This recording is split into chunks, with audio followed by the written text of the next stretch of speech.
Welcome back to Full Spectrum Frontiers, the podcast where we explore the crossroads of manufacturing, military, politics, and the economy, breaking down the forces shaping our American way of life. Today, we're joined by a special guest who truly embodies the spirit of resilience and independence in these challenging times. Tony Arterburn is a combat veteran, entrepreneur, and the founder of Wise Wolf Gold and Silver Exchange. He's a trusted voice in the world of precious metals, helping individuals secure their financial futures by investing in gold and silver, especially during times of economic uncertainty. Beyond his expertise in economics and precious metals, Tony is also a patriot and a thought leader, offering keen insights into how our nation can preserve liberty and sovereignty amidst global challenges. Tony's perspective bridges history, economics, and values, making him a perfect guest for today's episode. Get ready for an enlightening conversation about the role of precious metals in economic stability, the shifting tides of geopolitics, and what it means to secure your future in uncertain times. Also on the episode as a co-host is August Uhl. August is an Air Force veteran, the team leader of the manufacturing industrial base team at Montana State University, and an avid precious metals aficionado. Welcome to Full Spectrum Frontiers.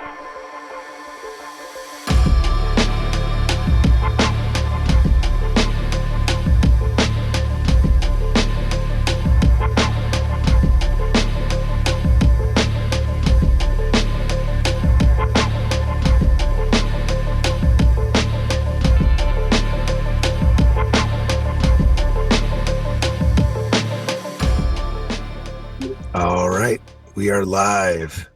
Our guest today is Tony Arterburn. And Tony, tell us who you are and what you do. Oh, well, it's great to be here, first of all. My name is Tony Arterburn, as you mentioned. I am a veteran of 3 foreign wars. I was a U.S. Army paratrooper, military policeman. And from a very young age, it was decided I wanted to be, like my dad, I wanted to be an entrepreneur. He built several businesses from the ground up, starting in the late 70s. And I watched him build a bank. I watched him, build convenience stores, and had a fuel business in Texas.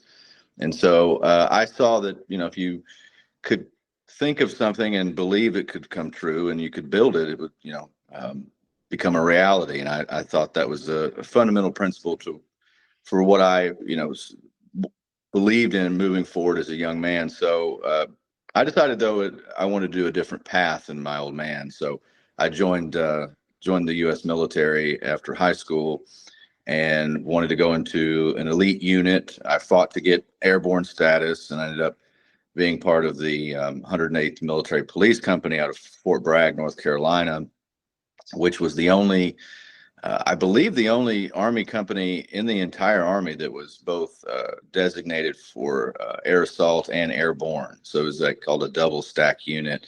And it certainly was for MPs. But that led me to being part of the first Army company on the ground in Kandahar, Afghanistan after 9/11. I was part of Mr. Clinton's war in Kosovo after we bombed Serbia for 78 days. I was on the tail end of the invasion of Iraq, got to Mosul the day it fell, and lived in the Iraqi Republican Guard barracks for about a year that we had taken. And that's where my education really began. I love books and history, and being part of that campaign, the mission was kind of unclear, but we had to go create one, train the Iraqi police, whatever it was, I don't know, secure the AO. And didn't really get the mission, but I did work on myself and just try to survive that. And that was a lot of reading and a lot of growth. And so I came home, started several businesses. It's been a wild ride. I've ran for Congress, got on the radio 11 years ago or so, and maybe 12 years ago, I guess. It's 2025. I keep reminding It goes fast. And I do podcasts and now, and have my own network. I have gold and silver shops in Texas and Missouri. I got a 24-hour gym, and I have a Chihuahua. So I am I'm busy. Have a good life. I'm a lot of adventure back and forth between Texas and Missouri. So and I get to talk to smart people like you. So that's pretty much me in a brief synopsis. Gotcha. So so you're from Texas originally. Yeah, from North Texas. I can kind of hear the accent. Okay. Well, it's a work in progress. It's a work in progress. What about Missouri? What brought you there? Well, so when I was 13, my grandfather asked me where I'd want to buy land. And I said, well, I want to go to the Ozarks. And he said, why? And I said, well, I'd read a book on coon hunting. And the kid was in the Ozarks, and it always sounds so cool. So we went up there and bought land. And then years later, I was able to buy some of that land. And that was about 2016. So around 2019, after my broadcasting career started, my second run at broadcasting and metals, I decided I was going to make a go at homesteading up there. So I put a homestead up, and I have 33 acres just south of the border in Missouri into northwest Arkansas. Mm-hmm. And so it's about 30 minutes to my shop in Branson. And it's a beautiful place. And I decided about 2 years ago for a supply chain to set up a shop here in Denison, Texas, which is right over the border Mm-hmm. of Oklahoma. So it's about a 5.5 hour drive or back and forth. So not the worst. It's not the worst. And the trading floor in Dallas is here. So that's where, if you want to exchange high quantities of metals, if you need to be able to do a larger deal or get supply, this is the place to do it. So it just made sense for me to connect those dots. And so I stay on, I've been at my house here in Denison for 3 weeks. So it's not like, it's a crazy schedule, and I can go anytime I want, but I got a great crew in Missouri. That's really I would say Missouri is really our home station. That's where we pack all of our packages, and I got my crew and my son, who's almost 20 years old. He's doing a great job helping me run that in my gym. So yeah, it's busy times though. We're halfway through the decade of the Great Reset. So right. I'm busy. I bet. So the one question that I've got that I basically start everybody off with is the name of the podcast, Full Spectrum Frontiers. What does that mean to you? Like, what does the phrase full spectrum, you can put it with everything, full spectrum economics, full spectrum warfare, full spectrum, anything. But when you hear that, besides, some people, I've gotten the actual comment of full spectrum marijuana. But full spectrum frontiers, what does that jive in your brain when you hear that? Well, if I'm not mistaken, the term full spectrum is in reference to the light spectrum, isn't it? Like where you're talking about what's illuminated, Yep. So all Absolutely. possibilities. So you've got full spectrum, all possibility frontiers. So it's like a wide open. Is that what what I interpret it? I would absolutely agree with you. That's one of the better answers I've gotten too. So that's good. No, I don't. But I like the full spectrum marijuana one. That was good. I'm not used. My brother has a cannabis grow in Oklahoma, and really, he supplies the dispensaries, and tough business. Tough business. I can imagine. I wouldn't do it. He's told me a lot about it, and he works with me in my Bitcoin business. But tough business. But he has amazing product. So yeah, talk to us about that. I heard you talking about that on a previous podcast that I heard you with. Is you're integrating your the metals business with the crypto. I had heard that you had some plans. I didn't know if you were any farther along with that, or and what's the what do you think the congruency with those 2 things are, the metals and crypto? Well, we certainly are integrating the two things. And one of the things I'm most proud of is that I've been in the Bitcoin space since 2016. Started out with, we had some of the first Bitcoin ATMs in America. And I say some of the first, we weren't the first, but we had some of the first. And learned a lot of hard lessons from that. What works, what doesn't, how to bank, all that stuff. And it is complicated. And I'm glad that we went through some of that, and it helped me build my gold and silver business. So I'm thankful for Bitcoin and whoever, whatever Satoshi Nakamoto was, helped me get on my feet. Right. But I'm a fan of Bitcoin culture because of what I think surrounds it, and that is education. It's about hearts and minds and changing the paradigm, right? So a young person learns about Bitcoin, they're also going to learn about fiat, the Federal Reserve, central banking, and that's going to lead down another rabbit hole to, intelligence. It's going to lead to, the deep state, shadow governments, things like that high finance and intelligence spring from. And not all intelligence is bad or anything like that. That's not what I say. And not all banking is bad. And I'm a capitalist, and I believe in free markets. We just unfortunately don't have those things. So I'm a fan of Bitcoin in that sense. And, some Bitcoin people, the Bitcoin maximalists, they believe that Bitcoin will demonetize gold and silver. I don't think that's anywhere near the case that it'll ever do that. And gold and silver are money. They always will be. But Bitcoin in the digital age is here. And I think it's a magnificent innovation. I think it is something that is helping humanity. At least that's what I've seen so far. And if you look at the chart of wealth in the world, the big blocks of, sovereign wealth funds, currencies, stock markets, bonds, and all that stuff, it's like 400 trillion or something. The market cap of Bitcoin's 1.4 trillion in a sea of supposedly hundreds of trillions of wealth. And then gold is 16.7 trillion and silver is 1.4.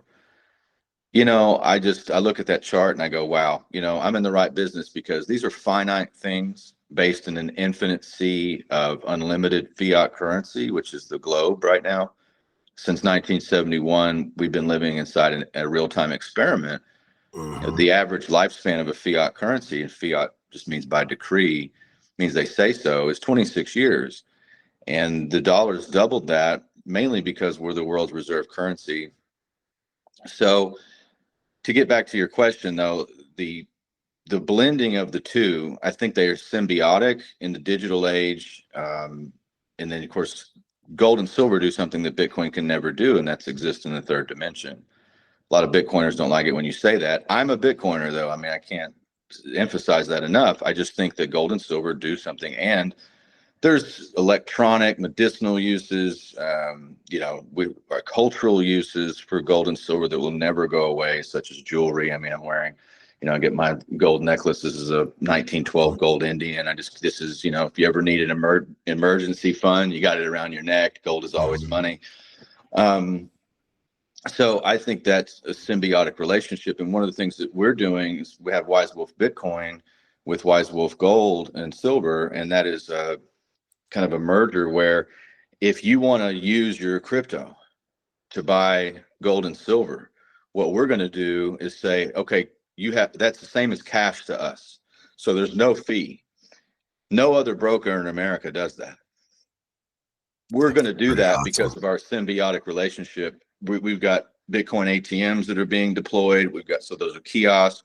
You can buy and sell Bitcoin with us. So we'll have an ample supply of Bitcoin. And so one of the offsets of that, kind of give it back to people, is if you got that Bitcoin and say it's gone up and you're going to do a little profit taking, but you don't want to necessarily, put it back into the dollar. Well, buy a 10-ounce silver bar, and you can do that at no fee with us. That's awesome. Yeah, that's what I had heard you talking about. And that's a fantastic idea, in my opinion. Thank you. August, got something? Yeah, thanks, Bennett. And I appreciate you letting me drop in on this podcast as a coworker of yours here at Montana State in our industrial-based team. But Tony, I'm fascinated with physical precious metals. When I say that, I mean, gold and silver predominantly.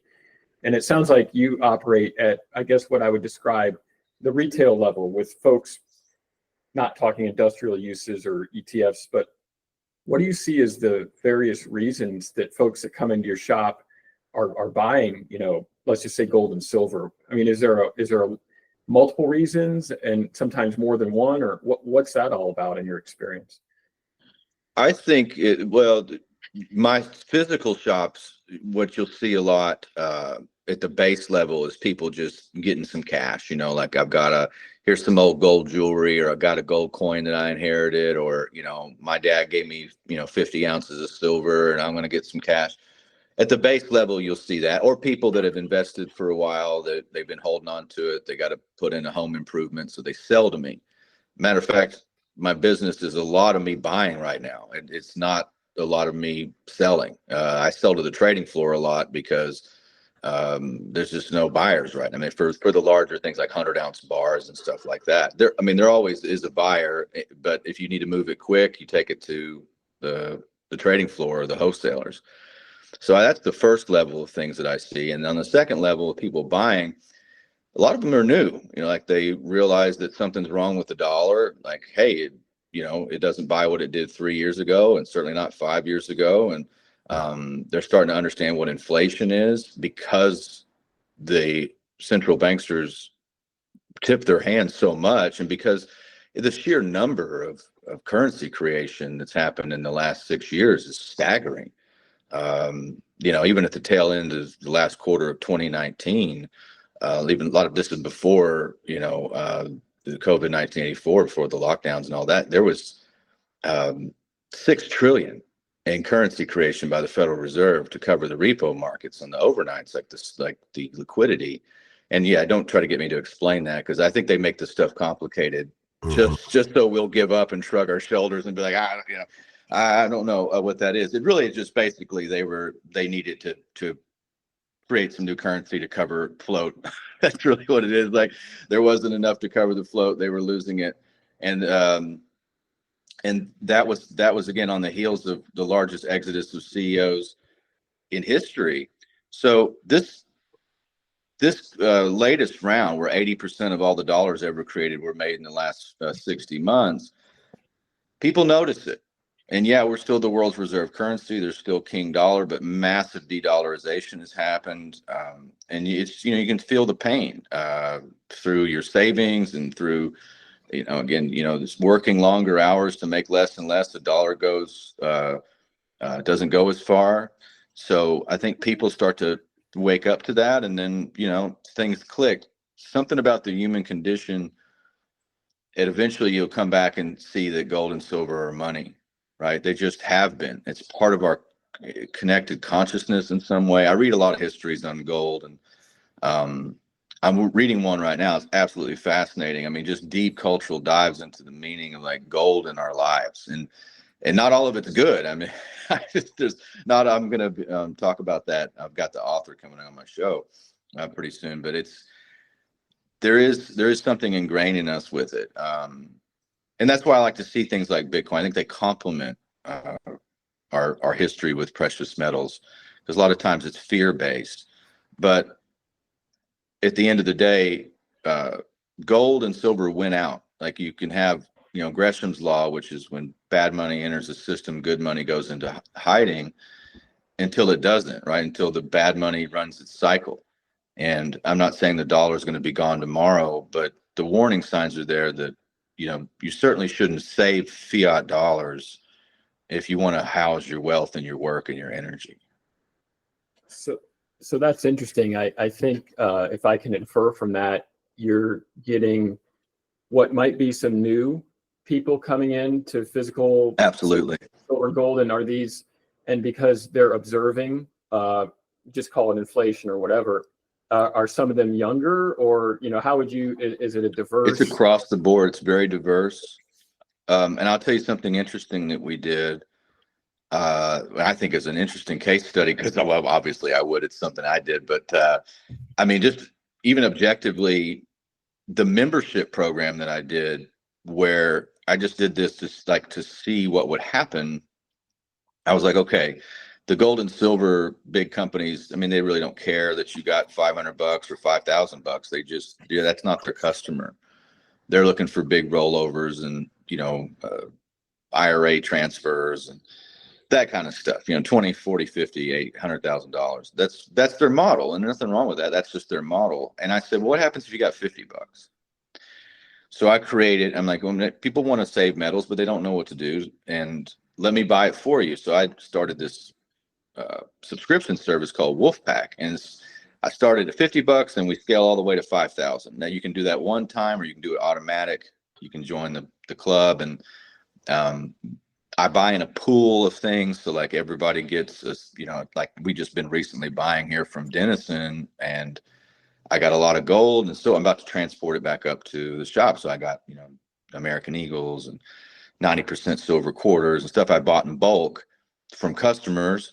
And I'm going to pass the savings on to my Wolfpack. So we've got close to 1,400 people all over the US that buy automatically between 50 and 5,000. Oh, you members? Oh, okay, good. I am. I'm a member. Yeah. Okay, excellent. I'm a warrior wolf. Oh, warrior wolves. That's a good level, And I tried to scale. We went down to the farthest we could go was the wolf cub for kids at 35. We don't even make anything on that, but it's the principle there is that they're learning and they can understand what, we're doing our best to like get some more, material and things, but there's always, we're building a database, and this is a collective of folks that are here with us to, get everybody that joins creates a stronger unit.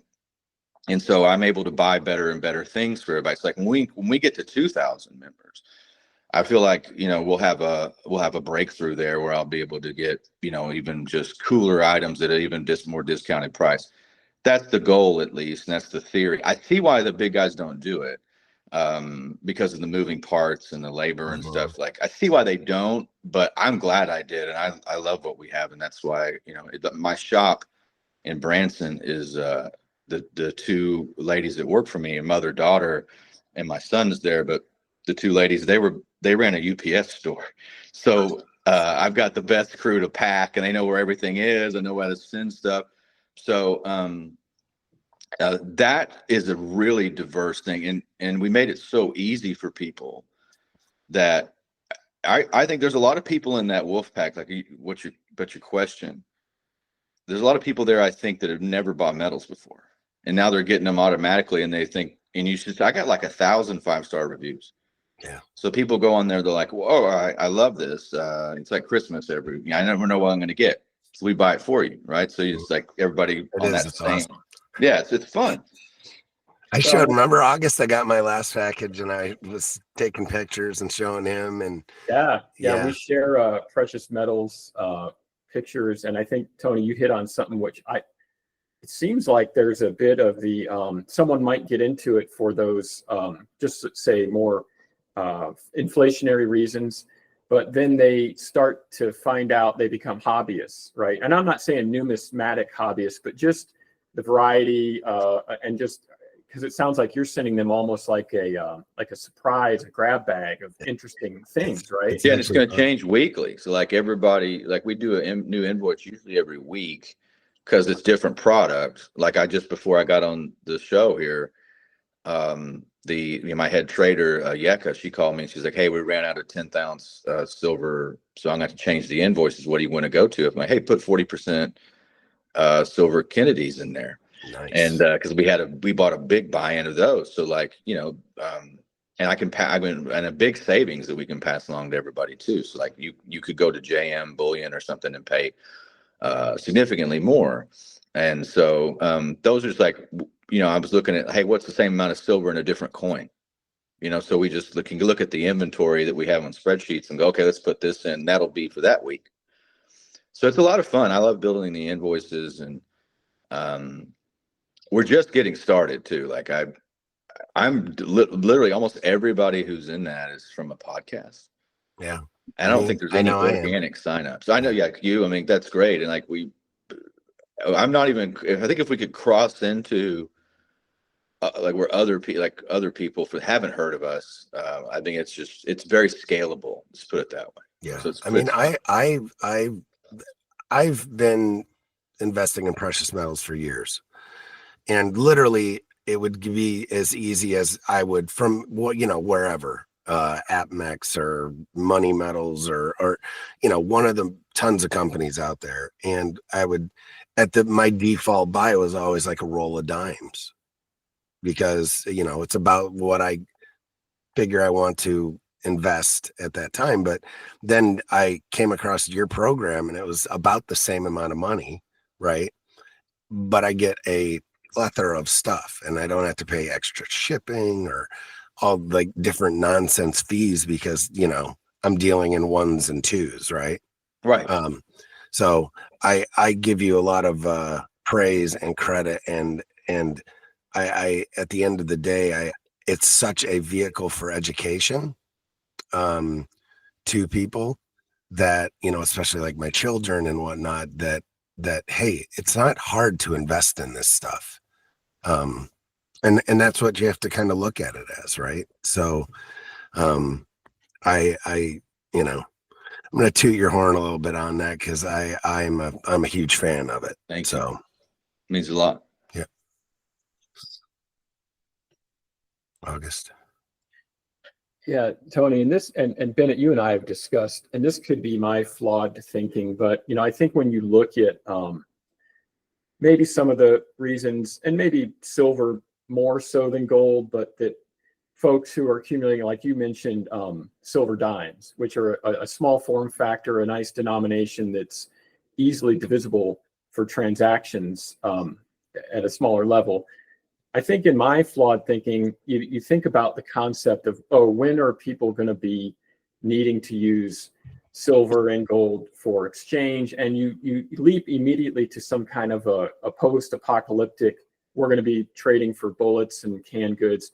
And I'm not saying that isn't maybe a reason people are, but I felt like I personally have started to move that back into a realm of when you think about, let's just say, for example, you want to sell some used merchandise, be it on eBay or even maybe Facebook Marketplace, as the regulations start to lower that threshold of claiming that transaction to the IRS, like, soon it's going to be when you sell something on Facebook Marketplace, you're going to get a 1099 if you sold something, then you got to get in your cost basis. It seems to me that as we move to that, they're digging into our couch cushions for every single tax dollar they can get. And I bought a couch, 30 years ago, and I sold it, and you need me to show you the cost basis. People don't keep receipts for that, but that's going to be their way to tax that. They being whoever comes up with tax policy, and it is at $600, I believe. Now, it seems like, and now Bitcoin is a good example, but it isn't physical, and it requires an electronic infrastructure. The concept of just using barter could increase just across more people as they realize this is a way to avoid paying taxes on something I sold out of my garage. It's been 30 years and I'm just trying to get some cash. It seems like the incentive for folks to barter will grow, and they're going to look for means of exchange. Now, yeah, when you go on Facebook Marketplace, you always get the interesting trades considered, and they'll try to trade you a shotgun for a motorcycle. Eventually, more and more people are going to be like, yeah, I kind of just want a form factor, which is obviously what the advent of silver was, and it's called money. It's a synonym. But I don't know if maybe that was my flawed thinking, that I just immediately leapt to, Walking Dead type thing. But it's really more for just prior to that, but just a means of exchange. I totally agree. In the era that, and you probably need to respell it, error that we're about to go into, which is the central bank digital currencies. The World Economic Forum put out a post about 3 months ago saying that 97% of countries had a blueprint for CBDC, and they loved it. The Davos set, and they're getting ready to celebrate that. And that's the plan, right? Is to basically have surveillance disguised as money, and they can create their society in their mind. They think they can through these central bank digital currencies, CBDCs. I think that ultimately they'll fail. I think they ignore human nature and innovation, and that we are created in God's image and God's a creator. So we're not going to go, this is going to be like a worldwide, Soviet style totalitarian system that we're all going to live under. I think it'll be much more complicated. Gold and silver, in my opinion, when there's a war on cash, gold and silver become the cash. Bitcoin has a role there if we're talking about electronic infrastructure, as you mentioned. And of course, peer-to-peer, wallet-to-wallet, my keys, this is my wallet. We're not going through a bank. We're not going through a payment system. We're not going through Facebook Marketplace. Maybe we meet up. Maybe you take, 4 silver quarters for, your tool that I needed, whatever it is that we trade, that will be the cash. And just like we saw this in Venezuela, you have like their stock markets booming and their currencies dying. It's kind of like a microcosm of an example of what we're looking at, where it's like everything, the stocks are up and the market's up and the American people are losing wealth, by the second. So like the wealth concentrations go up. People in Venezuela were using Bitcoin, but they're also using fractional gold, scrap gold. Like people learned how to tell what gold, like, again, pieces of gold could be 14K, it could be, a piece of a necklace. Like gold and silver become tradable, even without being in coin form. So, and again, that's human nature. So they knew that wherever they go, they can take that with them and cash it in, or it becomes, it becomes liquid, because gold and silver are very liquid. You can use that anywhere. I think in the future, you see these other countries, they're wise, like the Chinese.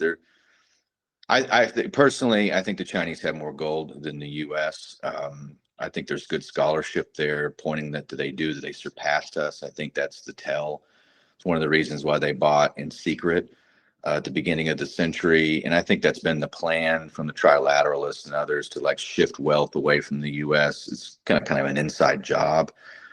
This is my opinion, but China has 60,000 gold mines, and they're not a net exporter, they're an importer of gold. And the Chinese people, they're buying like these little gold beans. And India is the same way. India, like they have the rupee, right? Well, it comes from the root word rupa, which means silver. Like, so they've been based in metals and trading for centuries and centuries. So I think that a lot of these countries will, when the dollar fades, it's not that the BRICS will have a competing currency. I think what the BRICS, which is Brazil, Russia, India, China, South Africa, and now, tons of other nations, including Saudi Arabia, I think what it'll be is just ways for them to do cross-border payments with their commodities. It's not going to be, gold to them is money. Gold has already supplanted the dollar as the world's reserve currency. It's just a matter of, it's a matter of inches at this point. It's a matter of statistics. So I think, again, the future is gold and silver, and fiat currency will be digitized, and then the race is on to see what wins. And I personally, I'm optimistic, because I saw what happened in Nigeria. They tried it in Nigeria. People loved Bitcoin, so they gave them a CBDC, and it went to zero. And I loved it. It's pretty cool. They said, no, this is garbage. We don't want this. But we always have to look out for the black swan and the crisis, right? Because that's how they do it, right? It's the crisis that brings in the change, right, for you to accept it. So we shall see. What did Rahm Emanuel say? Never let a good crisis go to waste. Right. So oh, sorry. I felt like, Tony, you hit on several things there, which I think tie to the theme of, has been mentioned with full spectrum frontiers. And one of the other guests we've had on, Darren Gaub, who really, I think that's where we heard the term full spectrum from him to integrate into the name of this podcast. But it could run the gamut of, how gray zone matters, or how do adversaries achieve their objectives? And in this case, let's say, U.S. adversaries, how do they achieve their objectives short of military engagement, up to and including, but a lot of these things they're doing. And I think you tied a lot with the concept of, central banks holding gold reserves. And then you even touched on the fact that, hey, maybe some of them have them off the books or whatever, but they're accumulating gold. And to me, that's almost a de facto admission that why do central banks accumulate gold? What are the reasons for that? Even if you believe in King Dollar, the fact that we hold a lot of gold, presumably in Fort Knox and West Point, that says it all right there. Even if it's just to have our be in the game, but I think it's more than just being in the game. It's about admitting that, or I don't know. I mean, what are your thoughts on that, Tony? Well, if you look at 2009, it's an interesting metric there. Right around 2009, if you look at central bank gold buying, it's not zero for net buying, but it's close. Okay, it's as close to zero as you can get. Since that time, since 2009, since the bailouts, the TARP funds, too big to fail, all that stuff, the Great Recession, central banks around the world started to accumulate gold. Again, they had taken gold off their balance sheet, and they started to pick up steam buying gold, accumulating gold. And I think that they ran the simulations and realized that the dollar was on its way out as the world's reserve currency. And if they're stocking their central banks with dollars, they ought to hedge their bets. And when you get to the year 2021, something interesting happens. The Bank of International Settlements takes gold from a tier 3 asset to a tier 1 asset, which puts it on par with currency as liquid. So after that, the race is on, and the next step, Putin invades Ukraine. NATO finally gets him to do that. That's their goal, right? It's like pushing him to do it. I'm not a Russophile. That's how I see it. Like, they want Putin to invade Ukraine. They want that war. They want that kinetic tension. So that happens. Then we place the sanctions. The ruble falls, but then it bounces back better than ever. And they're talking about tying it to gold. Their finance minister says we don't take dollars. They're candy wrappers. Then you start seeing the rapid de-dollarization. So those things happening in succession, and then the central banks start accumulating gold at a record clip, breaking the records since 1950s, since records were kept. So something's going on. And I think what it is at the end of the day, like I mentioned earlier, I think that gold, they're just going, it's not that there's going to be like a new currency per se. I just think that these countries will remonetize their own currencies. It'll be off the quasi fiat standard, and they'll find a way to trade based on the gold that they own. And they're just using their, because if they believed in their own system, they would stock their central banks with their own stuff. Right. And they don't. Okay. I mean, what's so funny is, like, the Federal Reserve, and when you tell people this, I don't think that really registers, but the Federal Reserve Bank lost $900 billion last year. Okay. So the people that make the money lost money. Now, how do you do that? And I really don't know. I mean, I don't know how it's one of those things that you could probably explain to me 100 times. All I'm saying is, you make the money and you lost money. Now, you didn't just lose $1 million and as an oversight. You lost almost $1 trillion. So there's a lot to unpack here. All I know is, like, we're in some historical shift, the lights of which has not been seen, and I don't know when. I mean, this is, and it's not like we're in a worldwide conflict, but it's weird, like underlying nonlinear, asymmetrical, all this fifth generation, whatever it is. I mean, there's all sorts of stuff going on. So, but this is happening, and to deny it, I think you do it at your own detriment. I don't wish for the demise of the U.S. dollar system, because it's going to hurt a lot of people. I'm just saying, I think that's what's happening. So I'm hedging, again, and doing the best I can to try to break this stuff down. And I believe it. I believe in it, and I believe that their alternatives are us setting up a parallel system, going back to things that always worked, and then innovations like decentralized crypto.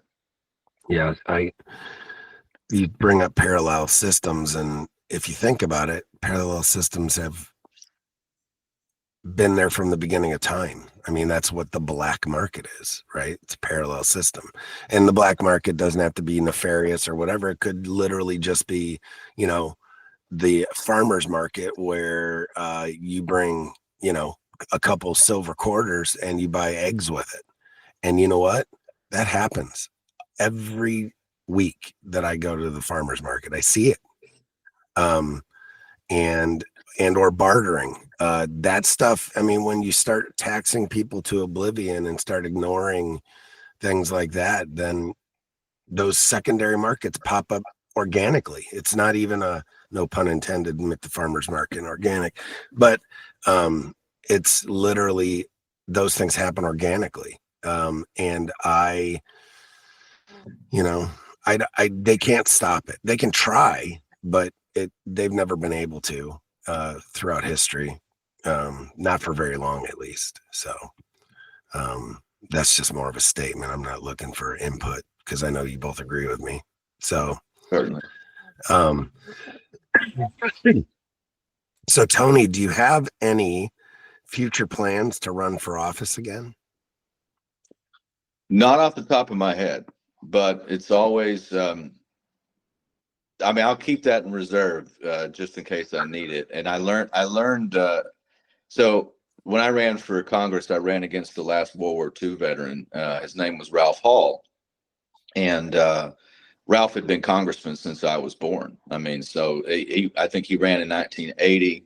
I was born in tail end of 79. And I used to joke when I ran, I said, I'm one of the babies you kissed when you were running, Ralph. You know, he was really neat. He was an old school Blue Dog Democrat and knew, you know, John Connally and Lyndon Johnson, and had put Ronald Reagan on hold. He knew all the, I mean, one of his favorite stories was he wanted to put a president on hold. So when the president called him, when when Ronald Reagan was president, he said, put him on hold. And he always liked to tell that story. He's just an interesting guy, and one of my good friends. We ended up being very close. He lost that last election. I helped him in the runoff. So I got to see like the inner workings and mechanisms of Washington, D.C. He was one of the last old school guys. I mean, we talk about he didn't have money like that. I mean, he didn't have, I mean, he ran old school tactics and things, deep East Texas, you know. He had this, he said, I'm not that smart. I got to have a gimmick.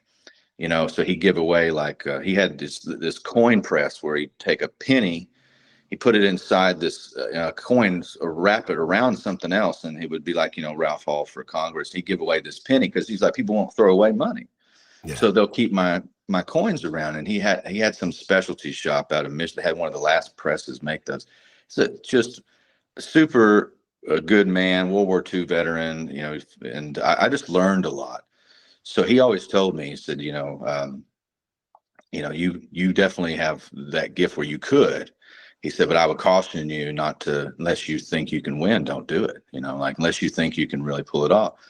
And I would wait if there was an opportunity, like maybe just an establishment candidate, like a fraud, somebody that I knew was lying, or just, you know, I would just be a protest candidate, you know, just to jump in and follow them everywhere. Just for the fun of it and do some stunts, you know, like I had all kinds of ideas. Like, you know, when I ran, I was like, you should just walk the district, like the whole thing is like 18 counties. Like, you got to just walk it, you know, or I was going to parachute in from something and do like a, you know, I almost did. It got the wind. We got scratched because of the wind. We ended up doing back then it was 13 years after the Iraq war. Or 13 years since we've been in the war on terror. And I said, let's do a mile, you know, for every year and just bring awareness that we're still in these wars. And I was going to jump and I do a static line and they scratched it. But yeah, just stuff like that. I mean, you run because you love the ideas, right? You run because, I mean, some people, you know, they're narcissistic or sociopaths. Which, you know, you do run into those people, but sometimes you just love the thrill of fight for what you believe in. And I think that's what the politics is supposed to be, in service. So I don't know, maybe, but it's never off the table. But hell, if you run if they just ran my podcast, hundreds of episodes, you're going to find stuff in there that they're going to be like, what is the, Yeah. this, I mean, that's like Nixon said, about the Watergate. I gave them a sword. I'd probably give them a tank, Yeah, I would agree, because people have asked me if I'm going to run. I'm affiliated with Syracuse University with some veterans programs, and they have a program that they talk about helping veterans become politicians, basically, right? And everyone asks me, do I want to run? Do I want to run? And I'm like, no, because every piece of dirt that I've publicly thrown out there will absolutely be dug and thrown on me while I'm going, and I don't even want that. I don't want my family to have to go through that. It's, I've been podcasting for 10 years, and some of those podcasts were Marine centric, military centric, and we talked so much trash about everything and everyone. Well, we need anyone, but if anyone wanted to find any dirt, man, it's well, you got to hand it to Trump. He made it. We're in a post decorum era, so it's getting there for sure. As long as you don't betray the values of the people that you want to vote for you by what you've said or done, and nothing I've done betrayed the values. And I think people like somebody who's publicly flawed as somebody who you can't find anything on them, because I promise you, if you can't find anything on them, there's something horrible. Yeah. There's some unspeakable evil. So that's my opinion. That's a great point for sure. So, heading toward August, do you have anything else that you wanted to ask? No, I think, Ben and I would, and Tony, I feel that, the nature of the full spectrum frontiers can result in repeat guest appearances, just because of it's so diverse in the topic areas. So, hopefully maybe Bennett will be able to have you back on, and we can I'd love to reapproach anytime you guys want to do a show. Just let me know. Reach out to Megan for sure. She keeps me in line. That she keeps you in line. I don't know what's happening after. I'm like, Megan, am I on a show today? So another question that I've got, kind of a wrap up type thing, two different things. But the first one is, as it goes with precious metals and the economy and whatnot, you've kind of touched on this, but this goes hand in hand, is the future of all the metals, right? Just kind of a down dirty why people should be interested, and also what can people do to get them, and just get involved and learn more, because I think a lot of people are intimidated by it, right? It's kind of been demonized over the years to an extent too, because all you ever hear about is what Roosevelt did with gold, and then the coming off the gold standard from Nixon, and this, that, and the other thing, and people are like, well, there's a little bit of a stigma about gold and silver. As someone that's a prepper at heart, that's what I get is, well, that's just for those people, or whatever. So maybe give you the last word on your thoughts and words of wisdom for the folks. Well, I think what you got to look at in the timeline that we're on, and these two competing things. Okay, so you have gold, silver, Bitcoin on one end, and the fiat unlimited markets on the other. So what you've got is basic economics: scarcity versus unlimited. If you're going to work and you're going to want to show results of your work, you want to save in things that are finite. And that's the real estate, that's a commodity of some kind that fills a need. Gold and silver fill that need as money. They're portable, they exist, they're recognizable, and they have uses and outside of just monetary uses. So I think, the history shows us it's about 151,000 tons of gold that have ever been mined from the history of ever. Okay. More steel is poured in 1 hour on this earth than all the gold that's ever been mined. So it's a finite resource versus unlimited. So that's one reason to get into gold and silver, just based off the fact that it houses value. And don't mistake the number go up investment to just being what money is and store value itself, which is, gold. An ounce of gold buys the same amount of clothes, crude oil, land, etc., that it did 100 years ago. It's just that the price is denominated differently in dollars because the dollar has lost purchasing power. So it's an inversion. When you see gold going up, what you're actually watching is the dollar going down. And that's the rub. Silver is also interesting because there's at least a 200 million ounce deficit every year. There's a lot going on with the skewed numbers of the gold silver ratio. It takes like 88 ounces of silver to make 1 ounce of gold in value. That's ridiculous. It's never been that way in history. It's usually 10 to 20 to 1, somewhere in there. The founding fathers here in the United States had it 16 to 1 up until 1933. And then it's kind of all over the place. And that's where you get like the 88 to 1. So I would watch that. I mean, just the amount of silver that they have to take with the above ground supply to fill the needs for, solar and wind, electronics, and even the military industrial complex. So think in terms of what is finite, what is a limited resource versus, something that is ubiquitous. And in your mind, which one is more valuable? I think scarcity always wins.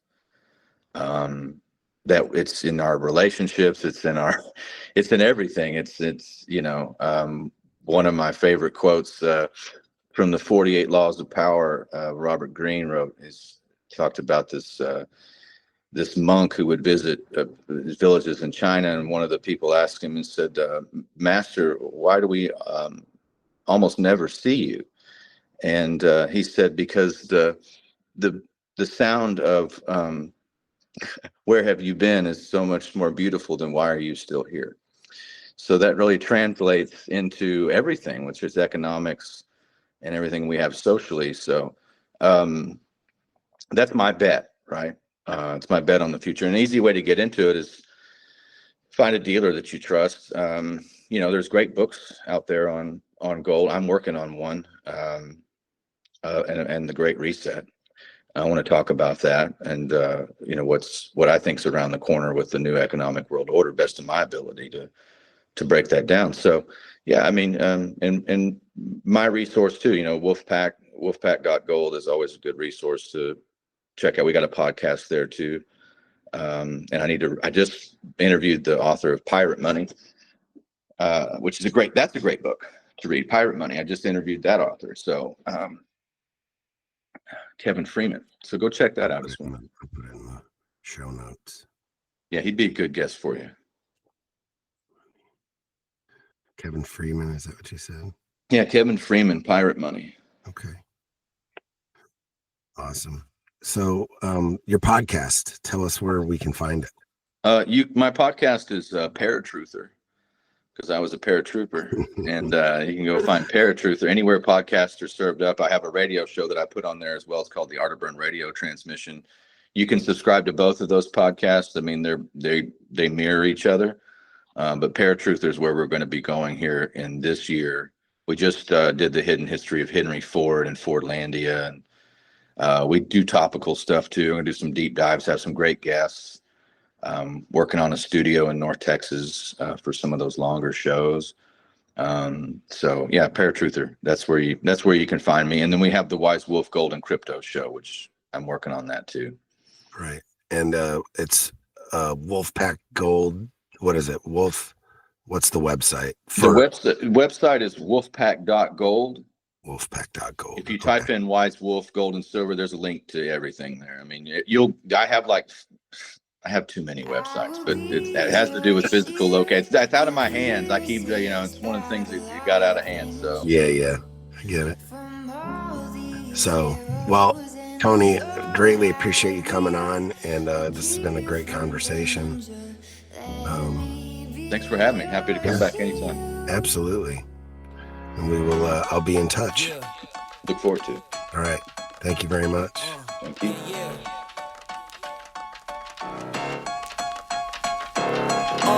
It's just you, me, and the odds. We stuck together, we two peas in a pod. You dealt a bad hand, I'm there seizing the cards. We'll never be separated till we see in the gods. We've been low together, high forever. Long as we go together, we'll die whenever.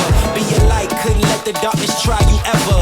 Truth in my word, you I lie to never. And when the world gets a little too hard, wipe your eyes, put away your sorrow. When it's war, I'll be leading the charge, and I'll be still fighting for you tomorrow.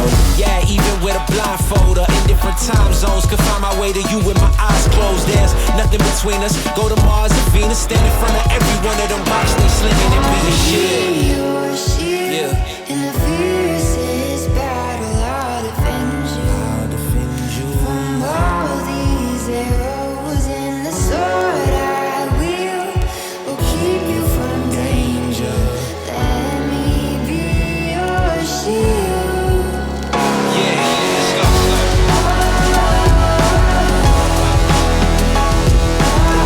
Let me be your shield, let me be your shield.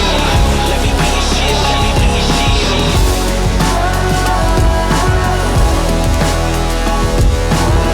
Let me be your shield, let me be your shield. Let me be your shield, let me be your shield.